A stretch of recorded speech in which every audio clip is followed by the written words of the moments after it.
Harvest is coming, guys.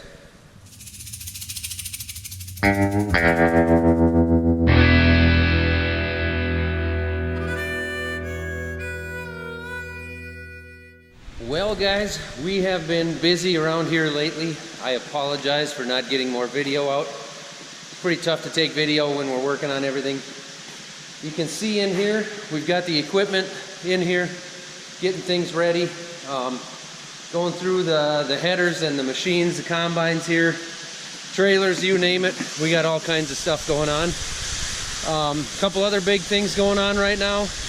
We put up a new grain bin, and they're still working on that, getting the conveyor going and everything. We're putting in an overhead conveyor. We put in a large propane tank. So we got a 16,000 gallon LP tank out there that we put in. So we've got that in there. And now, starting this week, we've got 100,000 bushels of corn that we've got to haul to an ethanol plant. So we'll be moving a ton of grain here, hopefully, in the next couple of weeks. I got to get up here and see how full this truck is. It may be dusty and dirty around here, but at least it's raining off and on. That way it sticks to us. That's always nice. It's pretty dusty. You can see it's hard to see the truck there with the dust coming and going. But we've got augers running here. We had one auger with a problem.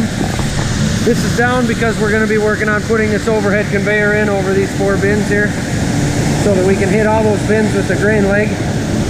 There, good chance to see inside the conveyor. You can't see the grain here because I'm pulling out of those bins, so the grain, there's no corn coming out back there at all. It's all empty there, but I got to move this truck. All right, I've moved into the back of the truck now, so I got a few minutes to talk again. But as I was saying, we're working on a lot of stuff here. We got a heck of a mess around the yard. We got equipment out all over. And I'll show you back here. We built the new grain bin here.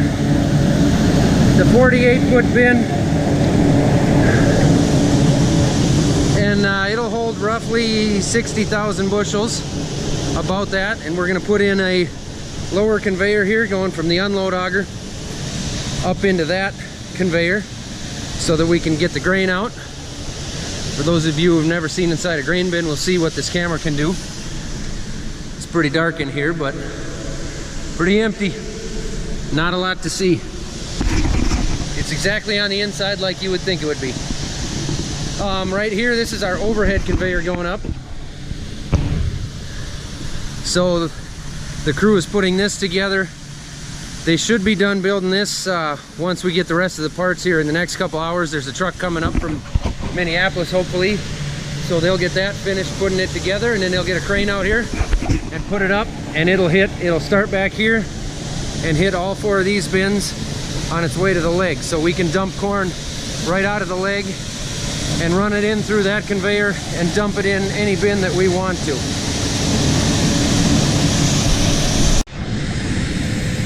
I should mention also that we've had about 2 to 2.5 inches of rain over the last 2 to 3 days. So everything we got around here is just a sloppy mess. It's a struggle. The struggle is real, as they say. Okay, so we've got a truck coming on its way now that's got parts for that overhead conveyor loaded on them, and somebody's got to be in the yard to unload him. So I can't take off with the full truck that I just loaded, so I'm just going to have to wait until one of the other guys gets back with an empty truck. They'll take that one, and then I'll load that up. So you guys are lucky, and I'm going to get some time here to show you what I'm talking about with this LP tank. So this is a grain dryer. I kind of went over that in 1 or 2 of last year's videos. The corn comes in through here and gets run through the grain dryer. Well, this is running off LP. These are the fans up here that push the air through it, and it burns LP for the heat. And I don't know if you guys ever got a look inside last year, but the grain comes down these walls, and there's little holes in here that the air comes through. So the corn or soybeans, usually corn, most of the time corn, sits in this wall. This wall is probably about 1 foot thick, and the hot air blows through it and pushes through it, so it dries up the grain. And I'm gonna see if I can climb up here. Look at this, everything is just a mess around here in this rain, but climb up here and show you inside. So the inside is hollow. This is just the other side. This is the other side of those walls. Let's see if I can stand on a wet step here. Try to open this up so you can kind of see a little bit better. So there's the inside of the wall. Here's the outside. So the hot air gets blown from up there and through here, and it pressurizes through the walls and pushes out through the grain and dries it down for us. That way the high humidity or the high moisture corn gets dried down to where we want it, which is around 14%, 14 and a half. We'll dry it down closer to 16, and then when we dump it in the bins, it's still hot. This air system carries it out to the bins, and then when we turn these fans on in the bins, it kind of does the same thing. It pushes cold air through it to cool it down. That way it doesn't spoil on us. So we've got to get the moisture out of that grain, get it dry enough, that way we can keep it this long. Because a lot of this corn we're hauling out right now is close to a year old. It'll be a year old in a month here. So it's been sitting in those bins a while and it looks good. As long as we do everything right, it's not a big deal. But anyway, we trenched in the gas line through here. We'll be able to get rid of these now. That's what we had before for the dryer. And we trenched that in, got this all plumbed this week. We didn't do the work ourselves on the plumbing. We were planning on it, but with all the projects going on around here, we decided that's one job we'd hire out. Then we trusted a little more anyway, because I'm certainly not an expert when it comes to plumbing an LP tank. So we did have this plumbed in. It looks good. Give you guys an idea. Get this cable out of the way here before it ends up in the lawnmower. Give you guys an idea the size of this thing. I'll walk down to it here. I'm about 6'3". That's 8 feet to the tip of my finger, so that's the middle of the tank. So it's bigger than it looks in the yard, but yet it's not huge. I don't know what all the common sizes are for tanks, but we found this one on an online auction. It was only about 25 miles away. So, and we ended up getting a fair deal on it, we think. So we're excited about that. With this, what we can do now is, instead of buying LP loads one at a time as they bring the truck out, you know, you can contract ahead and do some stuff with that. But what this will allow us to do is get a whole semi out here, 9,500 gallons at once, and get a better deal, a cheaper price on our LP. So it's still up to us when we want to buy it, when we want to contract it, what we want to do there. But this is going to save us some money in the long run on LP, because certain years we do go through a lot. I think we'll know more once we really get into the corn, but I think this year we're probably going to end up going through a fair amount of LP, most likely. Some of the stuff going on in the shop, which has been really nice to have on these rainy days, so we got somewhere to hide and stay out of the rain. You can see we got both combines in here now. That combine is all ready to go. This one we haven't looked at a whole lot yet. We know there's nothing major with it, but we got to go through and hit about 100 grease zerks on it, check the tires, go through the computer, make sure the computer's all set up. That takes a little bit of time. Do some stuff like that. Check the chains and belts, just make sure everything looks good. Headers, we don't have Draper headers because they're damn expensive. So this is what we've got for now. We got two 635Fs. We go through these, check all the sickle sections. We didn't have to replace a whole lot because we kind of replace them throughout the year, make sure we've always got good sections. We break a few of these every year. These are pretty easy. Take this cover off and you get in there and there's a couple pins so we can replace those fingers. Those help the beans feed into the machine. Without those, it doesn't pull them in nice and evenly. They kind of get caught up and then they slug through all at once. We make sure these are all good. These are just some common things that we do to make sure these headers are right. We did put new chains on both of them this year. So there's a drive chain here. The one that was on here was getting pretty stretched out. We were kind of out of adjustment, so we replaced that chain. We've got the chain off on this one, but we haven't touched this header yet. So that'll be a project for the next couple days. Right now, what we're trying to do is get as much corn out to the ethanol plant as we can, because I think they're, well, I'll get that closed off camera. I think they're gonna go full midweek, so we want to get as much corn to them as we can before that happens, because we did end up contracting a lot with them for the next month here. So as you can see, we're busy now, and it's going to get a lot busier in the next month. So it's not going to be easy to haul that many bushels down there once we get started. But so we're going to try and get as much going as we can, because we haven't started soybeans yet. We don't have any sugar beets around here. I mean, they're around here, but we don't have any sugar beets on any of our land. But guys are starting that. So the first thing we end up with is soybeans, and we're probably a week out yet on our soybeans right in this area. This is the corn header. I got all the snouts up here. We cleaned off stuff down here, but we haven't gone through this at all yet. We'll go through and check the knives and the rollers and the chains and check everything on this, gearboxes and everything, make sure we're all good here. But we brought it in the shop anyway. This way, when the ethanol plant does go full, if it's still rainy out, the weather's not nice, we've got stuff we can work on in here. We got a header trailer getting a new set of tires on it. They were getting kind of wore out. So that's kind of some of the random stuff that we got going on in the shop right now. Seems like things are always moving in here. Today there's nothing moving in here because we got the trucks going. But last week there was different stuff in here every day, and we spent a lot of time going through the trucks last week, just making sure trucks are all good and ready to go, because they're going to be doing a lot of work. So the deep bander. For those of you who haven't seen the video about deep banding fertilizer, go back about 10 or 11 months and take a look at that.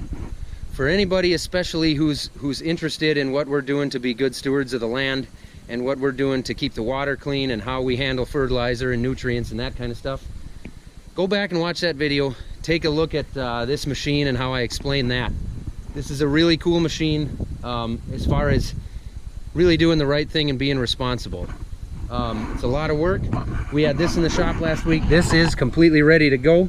Last year we had the 9630 on it. That was an articulate four-wheel drive tractor. We traded that for this 9560. I think I covered that on another video. I had a lot of people asking about that. But so anyway, now we're on tracks. We're gonna pull it with this. So it's a little smaller rig. It's still a big rig, but it's a little bit smaller. But anyway, this is how we put on our phosphorus and our potassium. So go back, watch that video. This is something we worked on in the shop a lot last week and got it ready to go. I thought you guys might want to see that, and I wanted to just remind the new viewers to go ahead and take a look at that video. When we get it up and going in a month here, I'll be sure to make another video of it, kind of cover some of that. But for anybody interested, go watch that video. I think that's a good one. New ripper for deep tillage. I don't remember if I went through that or not. I'm just trying to go through some updates here because I'm waiting for a truck. One of the two of them needs to show up soon, because I hate to start a project and get interrupted halfway through, and we got to keep those trucks moving. So I'm kind of just coming up with things that maybe I haven't covered yet. But anyway, we did get a new ripper. For anybody watching, last year we had a John Deere 2700 7-shank ripper. This is our new ripper here. This has got 9 shanks on it, but they're spaced closer together, so it's actually not any wider. Whoever backed that in here really didn't want to take up any extra space. That's good work right there. That wasn't me. I wish I could take the credit for that. But anyway, so this is our 2730. The differences about it is pretty much everything. To me, I know that the disc bearings and everything are different. The disc sizes might be the same. The entire frame is a completely different machine. This thing looks like it's about twice the size, but this is just a solid piece. And we demoed one of these probably 2 years ago, so we have run one, and we know it runs well. The points, or the shovels, or the sweeps, whatever you want to call them, they are the same part number. Those are the same thing, but the arms, crawl under here. The shanks here, these are different. They look a lot better to me. We'll know once we actually get moving with this thing, but this thing looks like it's built better to me. It's got the leveling discs back here.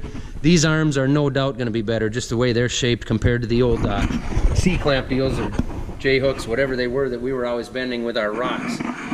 This has got a harrow on it, or a drag, which is going to leave it a lot smoother in the fall, which is nice because our old one left it really rough. It did a good job. It did a really good job of tilling, but it left the fields pretty rough, which sometimes helped us dry up a little bit in the spring, but It wasn't that fun to ride in the tractor and work that. So if you guys have never seen in this shed, this is our cold storage shed. This is a 60 by 120. You can see we got the sprayer in here and the planters parked over there. I don't know if I've ever been in here with the camera or not, but anyway, this is one of our sheds, and I wanted to show you guys this ripper. We've got it hooked to the 8360, which we're hoping will pull it. We're hoping it's heavy enough to pull it. We were able to pull the old 2700 on flat ground last year with an 8335 on tires. It spun a little bit, but it had the power to do it, so I'm thinking the 8360 with the belts is going to be a good option for this, hopefully anyway. Maybe it'll struggle a little bit in the hills, but we'll find out. This is what we're hoping to pull it with anyway, because this is a nice rig for turning this around with, because this implement is not real wide. If I remember right, it's 18.5 feet wide, so you're taking a pretty narrow swath with it, and it's nicer to have this tractor that's going to turn a little bit better. So that's that. If you don't love Minneapolis Moleens, you should. For really no reason, you just should, because they're cool.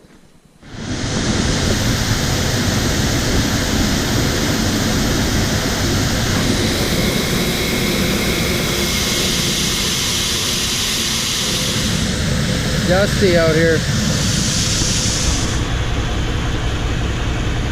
10 3/4. December soybean meal 314.50 down 4.